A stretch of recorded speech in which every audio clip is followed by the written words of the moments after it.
اللہ کسی قوم کو ذلیل اور رسوا نہیں کرتا جب تک وہ اللہ کے حکموں کا انکار نہیں کرتی۔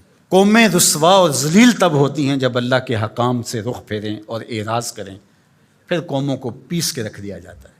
ماضی کے اندر جو قوموں کو عذاب دیے گئے تھے وہ حصی تھے، اور حضور علیہ الصلوۃ والسلام کے بعد جو عذاب آتے ہیں وہ حصی نہیں ہیں، وہ معنوی ہیں۔ ماضی کے اندر جو قوموں کو عذاب دیے گئے، ان پہ پتھر اترے، ان کے اوپر چوہوں کا عذاب آیا، ان کے اوپر مینڈکوں کے عذاب آئے، طوفان آئے، ڈبو دیے گئے، ان کی شکلیں مسخ کر دی گئی، خنزیر اور بندر بنا دیا گیا، مختلف صورتوں میں تبدیل کر دیا گیا۔ لیکن اس امت میں ایسا نہیں ہوگا، مسخ حقیقی نہیں ہوگا، معنوی مسخ ہوگا۔ مطلب کیا کہ حقیقی مسخ تو یہ ہے چہرے بدل جائیں، معنوی مسخ ہے چہرے نہ بدل جائیں، سوچ غلط ہو جائے۔ یہ ہے مسخ معنوی، اندر بدل جائے، اور وہ عذاب معنوی ہوگا، اور اس عذاب معنوی کی صورت تشتت ہے، افتراق ہے۔ قومیں جب افتراق میں مبتلا ہوتی ہیں تو یہ اللہ تعالیٰ جل شانہ کی ناراضگی کا روپ ہوتا ہے۔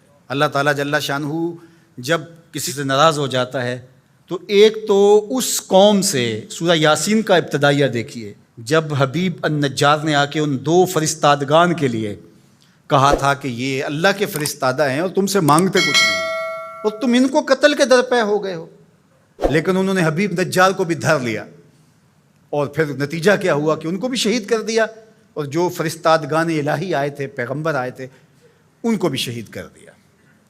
اور سورہ یاسین میں وہ سارا واقعہ موجود ہے، اور وہاں پڑھیے اللہ نے جو ان کے اوپر عذاب نازل کیا۔ ایک تو وہ چیخ تھی جس نے ان کو آ لیا، اور پھر وہ جو ہے وہ اپنے گھروں میں گرے پڑے ہو گئے۔ اور دوسرا جو عذاب اللہ تعالیٰ نے دیا اس قوم کو، اللہ تعالیٰ نے فرمایا پھر ہم نے ان کی طرف کوئی ہادی بھیجا نہیں۔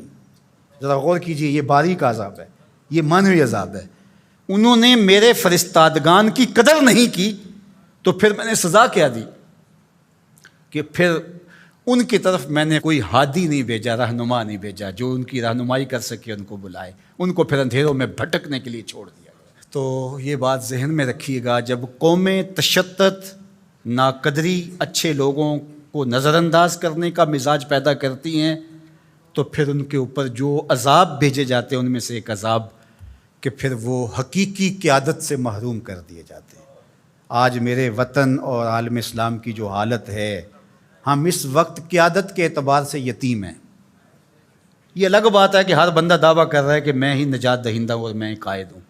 مذہبی لوگ بھی، سیاسی لوگ بھی، سب کہتے ہیں کہ میرے بغیر تو چرخ کا پہیہ ہی نہیں گھوم سکتا، میں ہی سب کچھ۔ لیکن حقیقی طور پہ اگر دیکھیں تو یہ امت بے امام ہے۔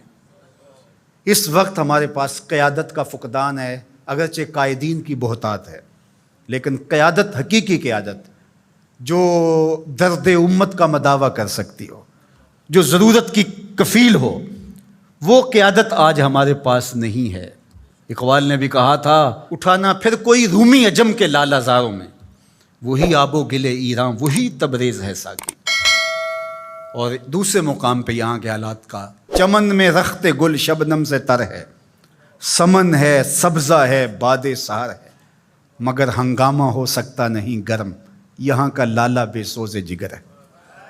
یہ سزائیں ہوتی ہیں قوموں کو کہ ان کے اندر پھر حقیقی قیادت کو اٹھا لیا جاتا ہے، پھر قوم بھٹکنے کے لیے چھوڑ جاتے ہیں، پھر مختلف جتھوں کے ہتھے چڑھ جاتی ہے۔ اور آج جو ہے ہمارے ساتھ ہو رہا ہے وہ کسی سے مخفی نہیں ہے۔